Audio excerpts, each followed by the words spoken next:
Every year, they held a secret ritual on the night of December 31st, believing this ritual would give them wealth and power for the year ahead. To them, the cost of power was a sacrifice, young, innocent girl. Once upon a time, in Anambra, Nigeria, there was a group of powerful men known only by whispers. They called themselves the Hidden Circle. These men were leaders, politicians, rich businessmen, and even high-ranking police officers. People respected them, seeing them as wise leaders. But behind closed doors, they hid a terrible, dark secret. Every year, they held a secret ritual on the night of December 31st, believing this ritual would give them wealth and power for the year ahead. To them, the cost of power was a sacrifice, young, innocent girls. Each year, just before New Year's Eve, families would lose their daughters. Some disappeared from their homes, others taken while playing outside. Parents searched and begged the police for help, but they were left with no answers. The Hidden Circle had bribed police to stay silent or threatened anyone who tried to look too deeply into these disappearances. Every time, the families were left broken, with nothing but grief and empty promises. One of the most important members of the Hidden Circle was Chief Obinna, a popular politician with a big fortune and strong influence. In public, he was a kind and generous man. He acted like a loving father and a leader who cared for his people. But secretly, he was as ruthless as the rest of them. He had brought many innocent girls to the ritual over the years, believing that this was the price he had to pay to keep his power and wealth. But this year, the ritual would cost him more than he could imagine. 2 days before December 31st, Obinna's wife, Ada, returned to Nigeria from the United Kingdom. She had been living abroad with their 2 daughters, Ifeoma and Nkem, trying to keep them safe and far from their father's dark world. But she wanted to surprise him, hoping they could spend New Year's Eve as a family. Ifeoma and Nkem, ages 11 and 9, were excited to see their father after so many months. When they arrived, Ada took the girls to stay at Obinna's mother's house in a village outside Anambra. She wanted them to spend time with their grandmother before they reunited with their father. The surprise was all set.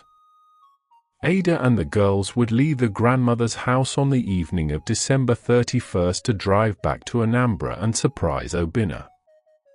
That evening, as they drove along a quiet road, something terrible happened. Out of nowhere, a black van blocked their path. Before Ada and the girls understood what was happening, masked men jumped out of the van, smashed the car windows, and grabbed Ifeoma and Nkem. Ada screamed and fought, begging the men to leave her daughters alone, but they were too strong. They threw Ifeoma and Nkem into the van and drove off, leaving Ada alone on the road, crying and calling for help. The men who took Ifeoma and Nkem were part of the Hidden Circle. They had been sent to find young girls for the ritual, told to take whoever they found. To them, Ifeoma and Nkem were just another sacrifice. They didn't know who the girls were, only that they were the chosen ones for the night. Before we continue, please like, comment, share, and subscribe to my YouTube channel, and turn on the notification bell for more interesting videos. Thank you. Now, back to the story. On the night of December 31st, Chief Obinna arrived at the hidden mansion deep in the forest, ready for the ritual. He brought another young girl, just as he had done many times before. To him, this ritual was routine, a simple act to secure his future wealth and power. The mansion was dark, with heavy incense smoke filling the air. The walls were marked with strange symbols painted in dark red, making the place feel both eerie and terrifying. As Obinna entered the main chamber, he scanned the room to see if everything was ready. Then, his heart stopped. There, sitting on the cold floor with ropes binding them, were his own daughters, Ifema and Nkem. For a moment, he was frozen, unable to breathe. He recognized them immediately. His daughters, whom he hadn't even known were back in Nigeria, were now waiting to be sacrificed. Obinna's heart pounded. He dropped to his knees, crawling towards them with tears in his eyes. "No, no, this can't be," he stammered, reaching out to touch them. His voice broke as he looked at the men around him. "Please, these are my daughters. Let them go. I'll bring another sacrifice. I'll do anything, but please, not my daughters." The other men stood there coldly. Chief Okeke, the leader of the hidden circle, looked at him with a stone-cold face. "You know the rules, Obinna. Once a child enters this chamber on December 31st, there's no turning back. We made a vow, and we must honor it. A sacrifice is a sacrifice." Obinna's voice trembled as he begged them, but the men around him were unmoved. They had given up any sense of compassion long ago. To them, the ritual was more important than anything else, even family. They believed that if they didn't complete the ritual, they would lose their power, their money, and even their lives. To them, Ifema and Nkem were just the necessary sacrifices, no different from any other girls they had taken before. The ritual began, and Obinna's world fell apart. He watched, helpless, as his daughters looked up at him, their eyes filled with confusion and fear. Ifema and Nkem didn't understand why their father, the man who was supposed to protect them, was letting this happen. Obinna felt sick with guilt, but he knew there was nothing he could do. Even if he tried to fight, the others would stop him. When the ritual ended, the mansion was silent. Obinna felt as though all life had drained from him. He had lost everything to the men he once trusted, men he had called friends. His greed and ambition had cost him his daughters, and now he was left with nothing but sorrow and regret. In the days that followed, Chief Obinna's grief turned to anger. He thought of the men who had betrayed him, of the lies they had all believed in. Slowly, he began gathering evidence against the members of the hidden circle. He knew their secrets, every hidden deal, every crime. One by one, he leaked information to trusted people who could help expose the hidden circle. Ada, Chief Obinna's wife, was overwhelmed with grief and guilt. After the night her daughters were taken, Ada was found on the road looking like a mad woman, crying out for her children. She was brought to the hospital, where she was treated for shock and exhaustion.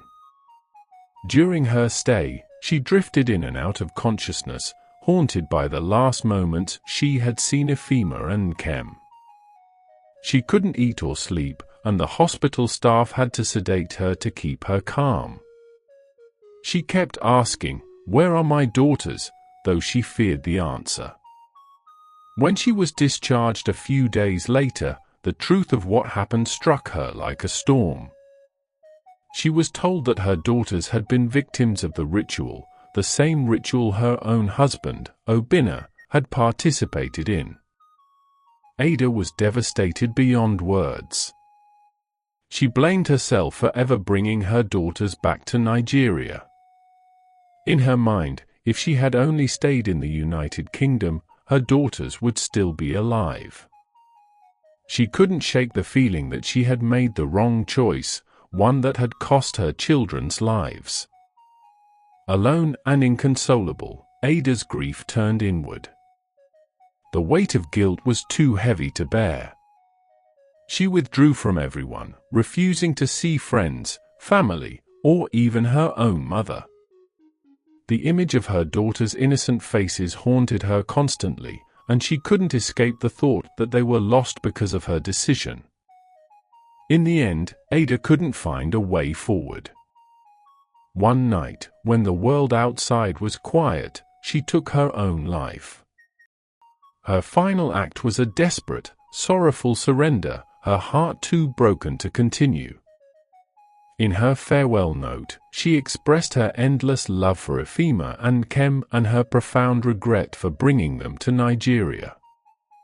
She left behind words of grief that spoke to every parent's nightmare, and a message to her husband, Obinna, saying, "This is the price we both paid for your ambitions." When the story broke, Anambra was horrified. The public learned the shocking truth about the powerful men they had once respected. Families who had lost daughters finally knew what had happened to their children. People across the city were furious, demanding justice for the girls who had been sacrificed. Obinna's betrayal of the Hidden Circle became known throughout the country, and he was both hated and pitied. The Hidden Circle crumbled. One by one, the members were hunted down, arrested, and publicly shamed. Chief Okeke and several others tried to flee, but they couldn't escape the anger of the people. The story of the Hidden Circle became a dark legend, a warning to anyone tempted by greed and power, and a valuable lesson to families and friends to always be cautious in December, especially on the last day of the year.